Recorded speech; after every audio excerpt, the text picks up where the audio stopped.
علی اعلان کہتا ہوں علی کی محبت کے بغیر نماز قبول نہیں ہے. یہ فریقین کی روایت ہے. سنی شیعہ روایت میں علمی طور پر متفق ہیں بغیر محبت علی کوئی عمل قبول نہیں ہے. جو نماز قائم کرتے ہیں اس میں بھی وہ آ سکتے تھے. کچھ لوگ آ سکتے تھے دعویٰ کریں کہ ہم نماز قائم کرنے والے ہیں, ہم ایمان والے ہیں, اس لیے ہم بھی ولی ہوئیں. لیکن کسی کی جرت ہوئی نہیں ہے. کوئی بھی اپنے آپ کو ولی کہلائے یہ دعویٰ کرے, کسی کی جرت نہیں ہوئی. کسی مولانا کو تکلیف ہوئی, انہوں نے کہا یہ آپ آذان میں جو کہتے ہیں علی ولی اللہ و خلیفۃہ بلا فاصل, یہ نہ تحرنا. ہمارے کسی دوست نے کہا کہ ہم اپنا اعلان کرتے ہیں, تم بھی اعلان کر لو, تمہیں کس میں روکا ہے؟ تم بھی اپنی آذانوں میں اعلان کرو, ہم تو اپنی آذانوں میں اعلان کرتے رہیں گے. تھوڑی دیر سوچنے کے بعد کہتا ہے یہ ولی بھلی پر جستا کسی اور پر نہیں بیٹھتے. ابھی تک جمع چل رہا ہے. جو نماز قائم کرتے ہیں, جو ایمان لاتے ہیں, نا یہ ہونے کو تو بہت سے ہو سکتے, لیکن آخری جملہ معرکۃ الاران وَيُؤْتُونَ الزَّكَاةَ, جو زکوٰۃ دیتے ہیں وہ بھی بہت ہیں, زکوٰۃ دینے والے بھی بہت ہیں, زکوٰۃ لینے والے بھی بہت ہیں.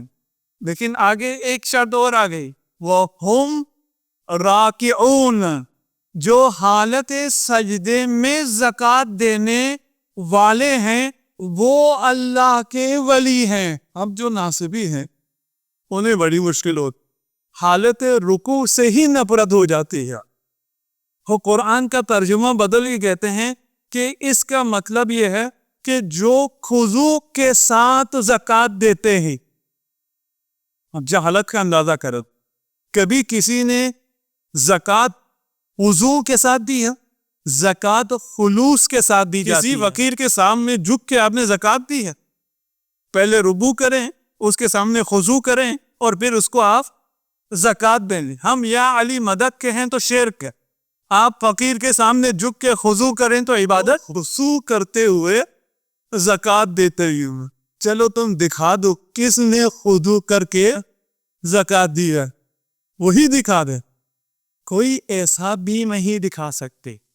یہ معجزہ ہے علیہ, یہ معجزہ ہے قرآن کا کہ نام لیے بغیر علی کا ذکر قرآن میں ایسے چھپا دے کہ منافق بھی اس آیت کی تلاوت کرتا رہے, اپنے اوپر لعنت بیچتا رہے, اسے خبر بھی نہ ہو. ہم سے کہتے ہیں قرآن میں علی کا نام کہاں ہو؟ علی کا نام قرآن نے ایسے چھپا رکھا ہے کہ تیرے زبان سے علی کی مدحت بیان ہوتی رہتی ہے, علی کے دشمن پر لعنت ہوتی رہتی ہے, کو تجھے اس کی خبر تک دشمنان علی جتنا قرآن پڑھتے ہیں اتنا اپنے اوپر خود لعنت کرتے ہیں. قرآن کا ہر سورہ بے سورہ, آیت بے آیت شأن علی ابن ابی طالب میں نازل ہوا. وہ علی جس کی امامت پر قرآن سے بھی ہم دلائل پیش کریں گے انسانی, اور زیادہ سے کھولیں گے, آپ کے سوالات پائیں تو پھر علمی ابحاث کو بھی کھولیں. اس میں اتنی شیرین علمی ابحاث ہیں جو مجالس اس طرح بیان نہیں ہو سکی. لیکن یہ یقین رکھیے کوئی جوان کسی جگہ اسے اگر سوال ہو وہ سوال پوچھ سکتا ہے, اس کو جواب پہنچائیں گے. کیسے پہنچائیں گے کہ وہ خود میثم تمار فضائل علی بیان کرے گا اور دشمن علی کو خاموش کرے گا. علی تو وہ ہے جس کی ولایت پر جتنی آیات ہیں آپ سب کو چھپا لی, آپ سب کا انکار تمی. علی کی ولایت اور امامت پر جتنی احادیث نہیں آپ ان تمام احادیث کو بھی چھپا لیں. علی کی اعلان ولایت جس غدیر کے دن ہوئی اس دن آپ جتنوں کو بھی دو کونے تینوں کو اسی دن آپ مار دی. کہتے سچ ہے, غدیر کے دن مرے ہیں, میں ایک نہیں مرا بہت سے مرے ہیں. شخص نہیں مرے, شخصیت نصیب.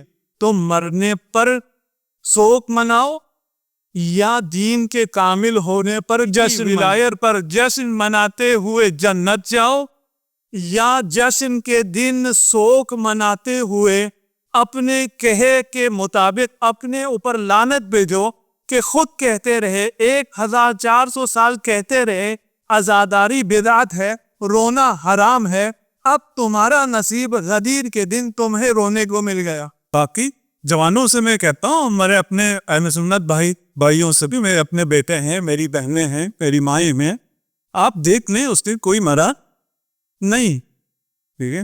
یہ تنقید سے صحابہ کر بیٹھ، یہ توہین صحابہ کر، جو بھی کہتا ہے یہ اس دن مرا ہے وہ توہین صحابہ کر رہے ہیں۔ ہم کہتے ہیں وہ اس دن نہیں مرا، نہیں آج کوئی اور مرا، غدیر کو بھی کوئی نہیں مرا، آج بھی کوئی نہیں مرا، صرف کیونکہ ان پر پھٹکار پڑنی تھی۔ جس عزاداری کو بدعت کرتے کہتے رہے آج خود فرش عذاب بچھائے کس پر رو رہے ہیں؟ یہ بھی ان سے نسلی بس آج ہیں وہ بھی فرش عذاب تھا۔ ایک بات تو طے ہو گئی کہ عزاداری عبادت ہے، یہ بات تو طے ہو گئی، یہ بات کی طے ہو گئی عزاداری بدعت نہیں ہے، لیکن ضروری نہیں ہے جو عبادت ہو وہ ہمیشہ عبادت رہے۔ یہ بات طے نہیں ہے کہ جو عبادت ہے وہ ہمیشہ عبادت رہے۔ نماز عبادت ہے، نماز معراج مومن ہے، معراج قربان و کل تقی ہے، لیکن اسی نماز کو اگر تراویح کی شکل میں پڑھو تو بدعت ہے۔ خود کہتے ہیں بدعت حسنہ ہے، حسنہ غیر حسنہ بات کی بات، اب ہنستے رہو، ہے بدعت، نماز ہے لیکن عبادت ہے لیکن بدعت ہے۔ یہ بات تو طے ہو گئی، نماز عبادت ہے، اپنی جگہ نہ کی جائے تو بدعت ہے۔ یہ بات طے ہو گئی عزاداری عبادت ہے، اپنی جگہ نہ کی جائے، جس کی ہونی چاہیے اس کی نہ کی جائے تو بدعت ہے۔ ہم کس کی عزاداری کرتے؟ یہ فرش عزا ہمیں کہاں سے میراث ملے گی؟ ہم اس کی عزاداری کرتے ہیں جس کی پہلی عزا اس فرش پر، اس خاک پر تب قائم ہوئی جب پہلے شخص نے اس قدرے خاکی پر قدم رکھتا ہو۔ آدم زمین کے لیے خلق ہوا، زمین پر ہی اتارا جانا تھا۔ آدم نے کوئی معصیت نہیں کی، سزا نہیں ہے، وہ تو خلیفہ ہی زمین کے لیے بنا تھا، اسے اپنا مسند ملا ہے، اور جب وہ مسند پہ آیا تو خدا سے ارتباط کے لیے، وہ جو خدا کی بارگاہ سے آیا تھا، خدا کا دیدار کر کے آیا تھا، خدا سے بات کر کے آیا تھا، اسے اب زمین پہ آنے کے بعد خدا سے گفتگو کے لیے وسیلے کی ضرورت پڑی۔ آدم کو خدا سے گفتگو کے لیے وسیلے کی، پنجتن کی ضرورت پڑی۔ جب پنجتن کے نام سیکھے اور نام لینا شروع کیے، جب نامی حسین زبان آدم پر آیا، آدم کی آنکھیں اشکبار ہو گئیں، دل محزون ہو گیا، آدم پریشان ہو، کہا جبرائیل یہ کس کا نام تھا؟ اس نام کا آنا تھا، میرا دل پریشان ہو گیا۔ آدم نے ماتم شروع کی، جبرائیل نے منبر سجائے، ذاکر جبرائیل، فرش عزا پر ابو البشر آدم، حسین کا مرثیہ پایا گیا، حسین کی مجلس قائم لائی، حسین کی عزاداری قائم ہوئی۔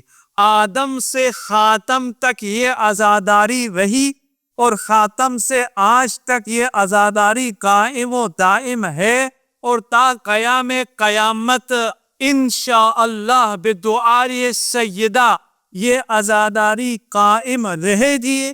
یہ سنت عزاداری ہماری ہے، بدعت عزاداری تمہیں۔ عزاداری یہ فرش عزا اسے معمولی نہ سمجھ،